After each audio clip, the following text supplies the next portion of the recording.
উত্তরাখণ্ডের একটি মামলা, আর সেই মামলাকে হাতিয়ার করে এনআইওএস থেকে যে ডিএলএড যারা প্রশিক্ষণপ্রাপ্ত তাদেরকে নিয়োগ দিচ্ছে না রাজ্যের মধ্যশিক্ষা পর্ষদ, এমনই অভিযোগ করছেন কিন্তু নিয়োগ প্রশিক্ষণপ্রাপ্তরা। এবং তাই তারা এদিন করুণাময়ীতে প্রথমে মধ্যশিক্ষা পর্ষদ এবং তারপর এই মুহূর্তে তারা বিকাশ ভবন অভিযান চালাচ্ছেন। তাদের যেটা অভিযোগ যে রাজ্য সরকারের এই যে নিয়োগ প্রক্রিয়া থেকে তাদেরকে বাতিল করে দেওয়া, তার বিরুদ্ধে তারা গিয়েছিলেন সুপ্রিম কোর্টে এবং 2025-এর এপ্রিল মাসে সুপ্রিম কোর্ট নির্দেশ দেয় যে সমস্ত প্রার্থীরা রয়েছেন নিয়োগ থেকে যারা ডিএলএড পাস করেছেন তাদেরকে কিন্তু 3 মাসের মধ্যে নিয়োগ দিতে হবে।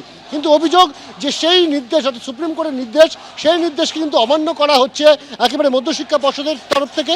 শুধু তাই নয়, এই মুহূর্তে রাজ্যে যে প্রাথমিকের যে নিয়োগ প্রক্রিয়া চলছে, সেখানে যে ইন্টারভিউ প্রসেস চলছে বা ভাইবা চলছে, সেখান থেকেও কিন্তু এই নিয়োগ যে প্রশিক্ষণপ্রাপ্ত ডিএলএডরা রয়েছেন তাদেরকে কিন্তু বাদ দিয়ে দেওয়া হয়েছে। স্বাভাবিকভাবে তারই প্রতিবাদে তারা এই মুহূর্তে রাস্তায় নেমেছেন এবং তারা বলছেন যে নো নিউজ নো ভোট। এবং এই মুহূর্তে কিন্তু তারা রাস্তায় বসে বিক্ষোভ দেখাচ্ছেন করুণাময়ীতে এবং তারা কিন্তু কিছুক্ষণ আগেই গিয়েছিলেন মধ্যপ্রদেশ শিক্ষা পর্ষদে। তাদের অভিযোগ যে অবিলম্বে এই গৌতম পাল মহাশয় তাকে কিন্তু পদত্যাগ করতে হবে, কারণ তার জন্য কিন্তু তাদের নিয়োগ প্রক্রিয়া থমকে রয়েছে। এমনকি সুপ্রিম কোর্টের যে অর্ডার, সেই অর্ডারও কিন্তু ভায়োলেট করা হচ্ছে।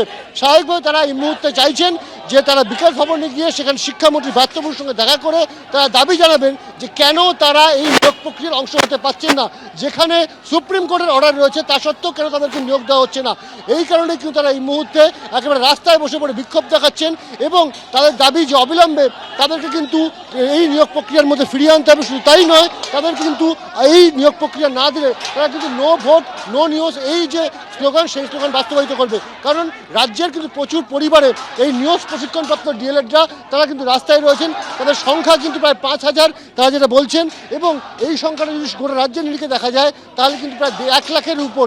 স্বাভাবিকভাবে তারা দাবি করছেন যে অবিলম্বে নিয়োগ প্রক্রিয়ার অংশগ্রহণ তাদেরকে করতে দিতে হবে।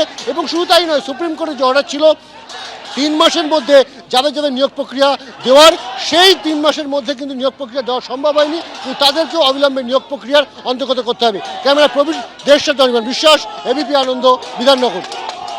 একদিকে বিকাশ ভবনের সামনে ডিএলএড ডিগ্রিপ্রাপ্ত চাকরি প্রার্থীদের অবস্থান বিক্ষোভ। তাদের দাবি যে তারা উপযুক্ত ডিগ্রি তাদের রয়েছে, কিন্তু তারা ইন্টারভিউ অংশ নিতে পারছেন না। কি অভিযোগ তাদের, শুনুন।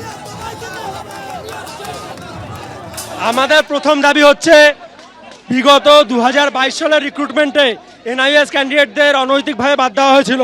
তারপরে সুপ্রিম কোর্টের নির্দেশে 1233 জন পিটিশনারকে সুপ্রিম কোর্ট 3 মাসের মধ্যে নিয়োগ দিতে বলেছিল এপ্রিল মাসে 2025 সালে।